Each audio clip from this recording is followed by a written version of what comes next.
ಸ್ಮರಿಸಿರಿಸಿ ಭವ್ಯಾಲಯದ ದಿವ್ಯ ಮೂರ್ತಿಯನ್ನು ಸ್ಮರಣೆ ಮಾಡ್ತಾ ನಮ್ಮ ನಿಮ್ಮೆಲ್ಲರ ಆರಾಧ್ಯ ಮೂರ್ತಿ ಕಲಾದೇವಿಯಾಗಿರ್ತಕ್ಕಂಥ ಕಲಾ ಸರಸ್ವತಿಯನ್ನು ಸ್ಮರಣೆ ಮಾಡ್ತಾ ಉತ್ತರ ಕರ್ನಾಟಕದ ಕಲಾವಿದರ ಅಭಿವೃದ್ಧಿ ಒಕ್ಕೂಟ ಸಂಘ ಕಲಾವಿದರ ಸಮಾವೇಶ ಹಾಗೂ ಸಂಘ ಉದ್ಘಾಟನಾ ಈ ಭವ್ಯ ಸಮಾರಂಭದೊಳಗಡೆ ದಿವ್ಯ ಸನ್ನಿಧಾನವನ್ನು ಕರುಣಿಸಿರುವ ಬಾಗೋಜಿಕೊಪ್ಪದ ಪರಮ ಪೂಜ್ಯರಲ್ಲಿ ಭಕ್ತಿ ಪ್ರಣಾಮಗಳನ್ನು ಸಲ್ಲಿಸ್ತಾ ಯಾವತ್ತು ಈ ಸಂಘದ ಸಂಘಟನೆಗೆ ತಮ್ಮನ್ನು ತಾವು ತೊಡಗಿಸಿಕೊಂಡಿರುವವರು ಉತ್ತರ ಕರ್ನಾಟಕ ಅಷ್ಟೇ ಅಲ್ಲ ಕರ್ನಾಟಕದಾದ್ಯಂತ ತಮ್ಮದೇ ಆಗಿರ್ತಕ್ಕಂಥ ಜಾನಪದ ಶೈಲಿ ಒಳಗಡೆ ಜನಮಾನಸವನ್ನು ಗೆದ್ದಿರ್ತಕ್ಕಂಥವರು ನಮ್ಮ ಆತ್ಮೀಯ ಕಲಾವಿದರಾಗಿರ್ತಕ್ಕಂಥ ಶಬೀರ್ ಢಾಂಗೆ ಆದಿಯಾಗಿ ವೇದಿಕೆ ಮೇಲೆ ಸಮ್ಮಿಲನಗೊಂಡಿರ್ತಕ್ಕಂಥ ಎಲ್ಲ ಅತಿಥಿ ಮಾನ್ಯರೇ, ಇಲ್ಲಿ ಸಂಘಟನೆಗೊಂಡಿರ್ತಕ್ಕಂಥ ಎಲ್ಲ ಕಲಾವಿದರೇ, ತಮ್ಮೆಲ್ಲರಲ್ಲಿ ಶರಣಾರ್ಥಿಗಳು.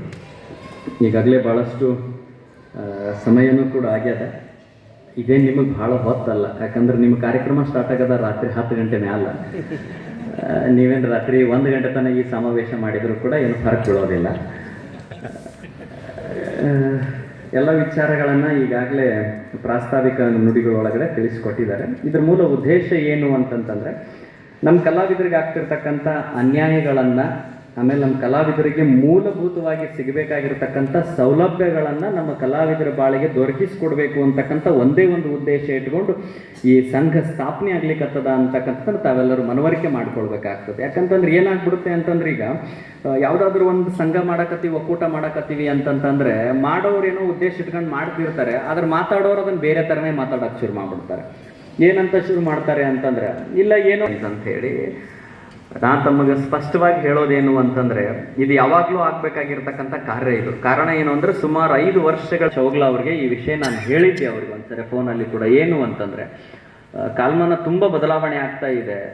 ಎಷ್ಟೋ ಮಡಿವಂತರು ಹಾಡುಗಳನ್ನು ಕೇಳೋದು ಮರ್ತು ಹೋಗ್ತಿದ್ದಾರೆ. ಕಾರಣ ಏನು ಅಂತಂತಂದರೆ, ಪದಗಳ ವ್ಯತ್ಯಾಸದಿಂದ. ಹೀಗಾಗಿ ನೀವುಗಳೆಲ್ಲ ಹಳೆಯ ಕಲಾವಿದರು ಅಷ್ಟೇ ಅಲ್ಲದೆ ಒಂದು ಗೌರವಿತವಾಗಿರ್ತಕ್ಕಂಥ ಕಲಾವಿದರು ತಾವೆಲ್ಲರೂ ಕೂಡ ಇದ್ದೀರಾ. ಈಗಿನ ಕಲಾವಿದರದೊಂದು ಸಂಘಟನೆ ಮಾಡಿಕೊಂಡು ಅವ್ರಿಗೆ ಸ್ವಲ್ಪ ತಿಳುವಳಿಕೆ ಬರ್ತಕ್ಕಂಥ ವ್ಯವಸ್ಥೆ ಆಗಲಿ, ಮತ್ತೇನು ಅಂತಂದ್ರೆ ಕಲಾವಿದರದೇ ಒಂದು ಸಂಘ ಆಗಲಿ. ನಾವು ಬಾಯ್ಬಿಟ್ಟ ಹೇಳಿದ್ವಿ ಅದನ್ನು. ಏನಂತ ಹೇಳಿದ್ವು, ಉತ್ತರ ಕರ್ನಾಟಕದ ಕಲಾವಿದರ ಸಂಘ ಅಂತಲೇ ಆಗಲಿ ಅಂತ ಹೇಳಿದ್ವಿ. ಯಾತಕ್ಕೆ ಅಂತಂದರೆ, ನಮ್ಮಲ್ಲಿರೋ ಕಲೆಗಳ ನಾವು ಬೇರೆದನ್ನು ನಾವು ಕ್ರಿಟಿಸೈಸ್ ಮಾಡ್ತಾ ಇಲ್ಲ. ನಮ್ಮ ಉತ್ತರ ಕರ್ನಾಟಕದಲ್ಲಿರ್ತಕ್ಕಂಥ ಕಲಾವಿದರ ಟ್ಯಾಲೆಂಟ್ನ ಬೇರೆ ಕಡೆ ಕಂಪೇರ್ ಮಾಡಿ ನೋಡಿದ್ವಿ ಅಂತಂತಂದ್ರೆ ಭಾಳ ತೂಕಿರೋದು ಅಂದ್ರೆ ಉತ್ತರ ಕರ್ನಾಟಕದ ಕಲಾವಿದರಿಗೆ ಅಂತಕ್ಕಂಥದ್ದನ್ನು ತಾವೆಲ್ಲ ಅರ್ಥ ಮಾಡ್ಕೊಳ್ಬೇಕು. ಜೊತೆಗೇನು ಅಂತಂತಂದರೆ, ಅದು ಸಿನಿಮಾ ರಂಗಕ್ಕೆ ಆಗಿರ್ಬೋದು, ಮತ್ತೊಂದು ರಂಗಕ್ಕೆ, ಮಗದೊಂದು ರಂಗಕ್ಕೆ, ಯಾವುದೇ ರಂಗಕ್ಕಾದರೂ ಕೂಡ ಭಾಳ ದೊಡ್ಡ ತಾಕತ್ತಿನ ಕಲಾವಿದರನ್ನ ಕೊಟ್ಟಿದ್ದು ಯಾವುದು ಅಂತಂದ್ರೆ ನಮ್ಮ ಉತ್ತರ ಕರ್ನಾಟಕದ ರಂಗಭೂಮಿ ಅಂತ ನಾವ್ಯಾರು ಕೂಡ ಮರಿಬಾರ್ದಾಗದು. ನೋಡ್ರಿ, ನೀವು ಆ ಕಡೆ ಎಲ್ಲ ನಾಟಕಗಳು ನಿಂತು ಹೋಗ್ಯಾವ. ಅವಕ್ಕೆ ಈಗಿನ ಪೀಳಿಗೆಗೆ ನಾಟಕ ಅಂದ್ರೆ ಗೊತ್ತಿಲ್ಲ ಅವಕ್ಕೆ. ನಮ್ಮ ಕಡೆ ಹಂಗಲ್ಲ. ಒಂದು ಬನಶಂಕರ ಜಾತ್ರೆ ಬಂತು ಅಂತಂತಂದ್ರೆ 12ರಿಂದ 13 ನಾಟಕ ಕಂಪನಿ ಅಲ್ಲಿ ಇರ್ತಾವೆ.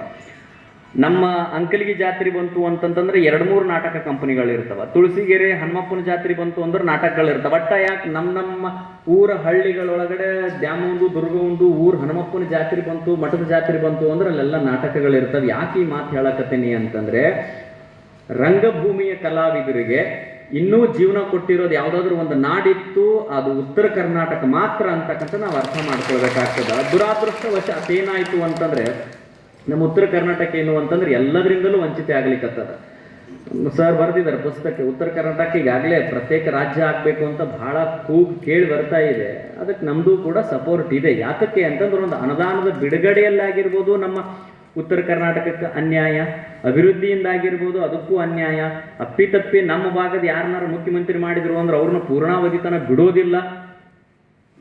ನಡಕ್ಕೆ ಏನಾರು ಒಂದು ಪ್ರಾಬ್ಲಮ್ ಆಗೇ ಆಗ್ತವ, ಅವ್ರನ್ನ ನಿಲ್ಲಿಸಿ ಇವ್ರಾಗೋದು. ಇದೆಲ್ಲ ಏನಕ್ಕೆ ಅಂತಂದ್ರೆ, ನಮ್ಮ ಕಡೆ ಇಲ್ಲದೆ ಇರತಕ್ಕಂಥ ಸಂಘಟನೆ ಇದಕ್ಕೆಲ್ಲ ಕಾರಣ ಆಗ್ತಿರ್ತಕ್ಕಂಥದ್ದು. ನಮ್ಮ ಶಬೀರ್ ಢಾಂಗೆ ಆದಿಯಾಗಿ ಇವರೆಲ್ಲರೂ ಬಹಳ ತುಂಬ ವಿಚಾರ ಮಾಡಿ ಇದನ್ನು ಮಾಡ್ತಿದ್ದಾರೆ. ತಾವೆಲ್ಲರೂ ಕೂಡ ಇದಕ್ಕೆ ಕೈ ಜೋಡಿಸ್ರಿ. ಒಬ್ಬ ಕಲಾವಿದರಿಗೆ ಈಗಿನ ಕಾಲದೊಳಗಡೆ